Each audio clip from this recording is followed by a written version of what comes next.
Hey everyone, this is Mason Hutchison, and you're listening to HerbRally, your daily herbal podcast.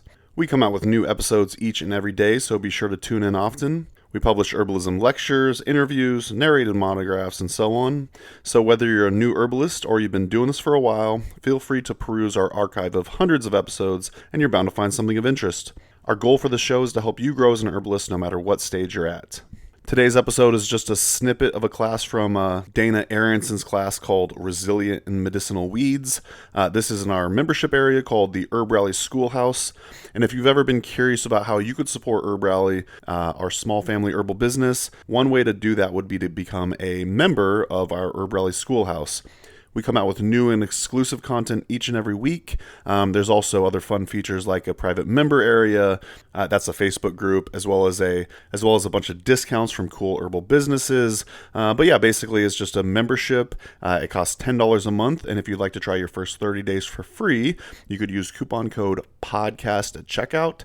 Just go to herbrally.com/schoolhouse to register and learn more. If you do end up deciding to register, just use coupon code podcast just to try it out for 30 days for free. You'll be charged after that. But again, it's only $10 a month, and you're really helping support me and Amanda's business. So thanks so much. And now on to today's show, Resilient and Medicinal Weeds with Dana Aronson. Again, this is just a short snippet. The full class is in our schoolhouse area. Okay, enough from me. Talk to you later. Bye. A little bit of housekeeping before we get into the show. The content in this podcast is for educational and entertainment purposes only. It is not intended to cure, diagnose, treat, or prevent any disease. This information has not been evaluated by the Food and Drug Administration. We are not doctors, nor do we play one on the internet. Please seek advice from a qualified healthcare professional. Okay, MC Calico, take it away. Yeah. Smoking herbal blends. We need some mullein and some kush, my brethren. While listening to HerbRally podcast again. Herbalism at its finest with Mason Hutchinson. Yeah. Hi, my name is Dana Aronson. I am the owner of Wildkin Botanicals, and I am a clinical herbalist with a small practice in Southern Oregon. And welcome. Today we are going to talk about wild weeds. These plants hold a special place in my heart because they are really beautiful teachers in bravery and resilience and even vulnerability. I think, in our society, weeds are deemed nuisances. We want to rip them and relocate them outside of our gardens or our yards. And oddly enough, a lot of these weeds are really medicinal for our bodies. And so learning to kind of change the lens and perspective on weeds, at least for me, throughout learning about weeds was a really cool process. And instead of now looking at them as little nuisances of getting them away around me, I want to collect them and have them in my yard now because they are so beneficial, like I said, to our bodies, but also to the ecosystems around as well. And so when we think about weeds, we think about where they grow. Of course, in our gardens and in our backyards and fields, but in a lot of abandoned lots. A lot of weeds will be growing in cracks in the pavement or the sidewalks. Weeds are really cool because they grow everywhere, in all different environments, even really urban environments where people don't maybe see green in these neighborhoods. And weeds are usually the one plant that you can find. And so weeds are, yes, medicinal, and they can support our bodies physically, but I always like to look at plants in an energetic way as well, of like the stories that they tend to share. And so resilience and bravery is definitely something that I have found through experiencing weeds.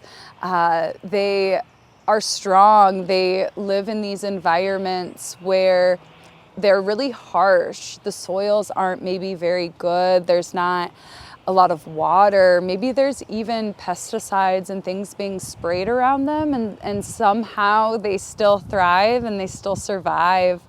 And so that in itself can be really beautiful medicine. When we look at weeds, why weeds, right? Why do we want to focus our energy on weeds? Well, weeds, like I said, pretty much grow everywhere and anywhere at least here in the United States. Most people will come across a few weeds, sometimes even through all seasons, but especially in the springtime. Now we are in April, it's spring, a lot of these plants are starting to show themselves. A lot of these weeds are also considered invasive, and so because they are so abundant, if we choose to harvest in a respectful and responsible and educated way, there usually isn't a threat of over harvesting. These plants don't tend to be onto watch lists. They are pretty abundant, like even in this area that we currently are, every maybe 2 steps, there is a solid patch of plantain. And so when we look down and start noticing these plants, we will see that they are almost everywhere. And so some of the herbs that we will talk about, one of them being dandelion. This is one weed that a lot of people will know already. It has this beautiful yellow flower that grows out of its stalk and its rosette leaf form. And dandelion is really nutritious and is bitter. So with bitter herbs or bitter weeds, which a lot of these will be, these are medicinal to our digestive tracts and to our gut. It can help kind of liven our digestive process. It can help stimulate digestive juices and release bile. And so this can be really helpful in the springtime, especially coming out of kind of that winter hibernation. Winter tends to be really slow and kind of calm for a lot of us. And so when kind of the sun comes out and the flowers start blooming and the plants start showing themselves, we become a little bit more active, or maybe find that we're outside a little bit more. And so using something like dandelion can help aid in kind of shaking off some of that winter heaviness that we've acquired over the last months. With dandelion, there are honestly, the whole plant is medicinal, let's just be honest. The most common parts of the plant that are used are dandelion greens, which are ready now in the springtime, and then the root is also medicinal, which is usually held off until about fall. And then the flowers are medicinal as well. And so with the greens, they are really helpful for clearing too much kind of water weight in us. So if the technical term is diuretic, and so that essentially is letting our bodies know that it's a way to release water. So usually through the urinary tract, this can help with water retention.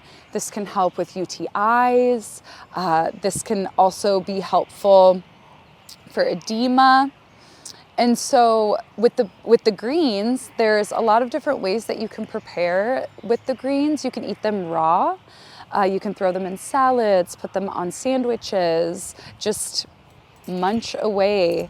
You can, because dandelion greens are really nutrient dense, a lot of those mineral rich constituents come out really well in water. So a hot tea or decoction or infusion, excuse me, or through vinegar. So apple cider vinegar is really common. So you can make a vinegar extraction or an oxymel, which is a honey apple cider vinegar extraction. And those are some easy ways that you can kind of incorporate these greens into a medicine making day.